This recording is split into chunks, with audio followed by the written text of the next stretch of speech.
সকলো ষ্টুডেণ্টক লৈ স্বাগতম জনাইছোঁ আৰু মোৰ চেনেলটো হৈছে প্ৰিয়াছ এডুকেশ্যন চেনেল। এইটো হৈছে ক্লাছ 7ৰ ইউনিট 1। কবিতাটো হৈছে স্বদেশ প্ৰেম, অসম জাতীয় বিদ্যালয়ৰ এইটো হয়। তো এই কবিতাটো লিখিছে পদ্মধৰ চলিহা। তো এই কবিতাটোত আমালোকে আজি ডিছকাছ কৰিম, কুৱেশ্যনবিলাক ডিছকাছ কৰিম আজি। তো এই কবিতাটোৰ কিছুমান ক্ৰিয়াকলাপ আছে, তাতে শব্দ অৰ্থ দিয়া আছে। তো শিলাময় মানে শিলৰ দৰে কঠোৰ অনুভূতিশীল, উচ্ছ্বাস মানে উঠা, উথলি মানে উফন্দি উঠি, বিভূতি মানে ধন সম্পত্তি, ঐশ্বৰ্য বিভৱ, কাৰ্চিত মানে কঠিন হৃদয়। কুৱেশ্যন নম্বৰ 1 দিয়া আছে কবিতাটোৰ সাৰাংশ লিখা। তো এইটো কুৱেশ্যনটো এনেকৈ লিখিবা তোমালোকে। তো এইটো আমি লিখিছোঁ, এই কবিতাটোত কবিয়ে নিজৰ স্বদেশৰ প্ৰতি গভীৰ প্ৰেম প্ৰকাশ কৰিছে। স্বদেশ মানুহৰ বাবে অতি আপোন আৰু মৰমৰ ঠাই। নিজ মাটিত জন্ম লোৱাৰ বাবে মানুহে গৌৰৱ অনুভৱ কৰে। আন দেশত থাকিও তেওঁ দেশক কেতিয়াও পাহৰিব পৰা নাযায়। স্বদেশৰ মাটি, মানুহ আৰু সংস্কৃতি মনত সজীৱ হৈ থাকে।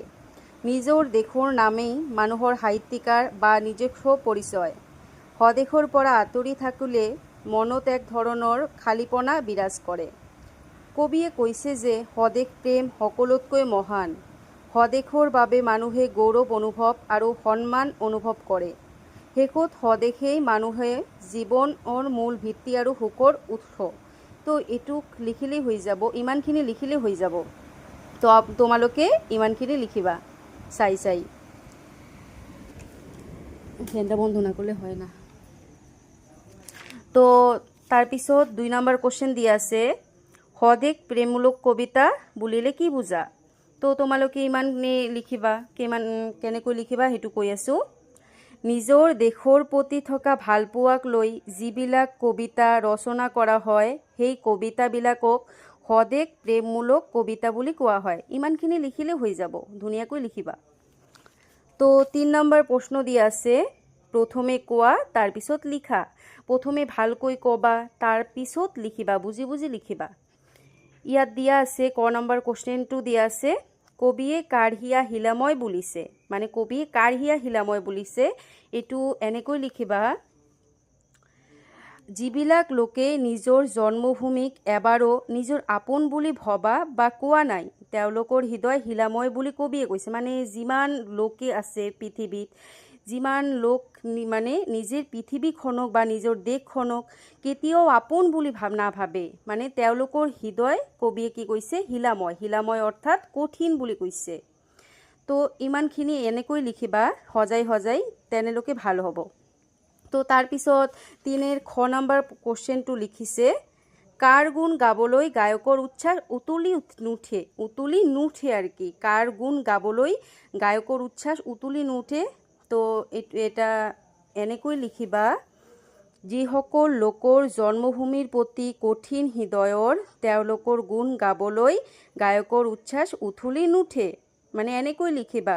তাৰ মানে কি কৈছে, মানে যিবিলাক লোকৰ হৃদয় কঠিন, তেওঁ কেতিয়াও নিজৰ দেশক ভাল নাপায়, তেওঁলোকৰ গুণ কবিয়ে কেতিয়াও নাগায়। আপোনালোকে বুজিছা? তো এনেকৈ লিখিবা। তো নেক্সট কুৱেশ্যন কি কৈছে, কোনবোৰ মানুহ ধূলিৰ লগত মিলি যাব আৰু কিয়? মানে কবিয়ে কবিতাটোত কৈছে কোনবোৰ মানুহ ধূলিৰ লগত মিলি যাব আৰু কিয় মিলি যাব সেইটোৱে কৈছে।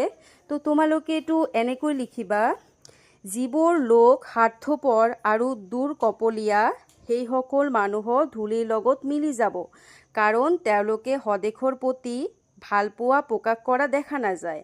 মানে যিবোৰ লোক মানে স্বাৰ্থপৰ, আৰু সেই মানুহৰ কৈছে কবিয়ে মানুহক ধূলিৰ লগত মিলি যাব, কাৰণ তেওঁলোকৰতো কেতিয়াও দেশৰ প্ৰতি ভালপোৱা দেখা নাযায়, সেই কাৰণতে কৈছে কবিয়ে। এনেকৈ লিখিবা, ধুনীয়াকৈ লিখা আছে, এইটো দেখি এইটো চাই লিখিবা। তো এনেকৈ লিখিলেই হৈ যাব। তাৰপিছত প্ৰশ্নটো কৈছে 4 নম্বৰ, প্ৰসংগ সংগতি দৰ্শাই ব্যাখ্যা কৰা। মানে এইটো কৈছে, তাৰ বাবে কেৱে আৰু নটকে চকুল, কেৱে তাক নকৰে সন্মান, কবিয়ে কবিতা ৰচি নকৰে কেতিয়াও তাৰ গুণগান। মানে এইটো এটা ব্যাখ্যা দিছে, এইটো কেনেকৈ লিখিবা সেইটো মই কৈ আছোঁ। তো এইটো এনেকৈ লিখিবা, প্ৰথমতে লিখিবা প্ৰসংগ বুলি, তাৰপিছত লিখা ষ্টাৰ্ট কৰিবা। উক্ত কবিতাফাঁকি আমাৰ পাঠ্যপুথিখনৰ অন্তৰ্গত পদ্মধৰ চলিহাদেৱে ৰচনা কৰা সদেশ প্ৰেম নামৰ কবিতাটোৰ পৰা তুলি দিয়া হৈছে। তাৰপিছত লিখিবা সংগতি বুলি। সংগতি বুলি কেনেকৈ লিখিবা, এই যে এনেকৈ লিখিবা। কবিতাফাঁকিৰ জৰিয়তে কবিয়ে দেশক প্ৰতি সন্মান ভালপোৱা আৰু যিসকলৰ অন্তৰত দেশৰ প্ৰতি ভালপোৱা ভাৱ নাই তেনেলোকৰ মৃত্যুত কোনেও সন্মান নকৰে বুলি উল্লেখ কৰিছে।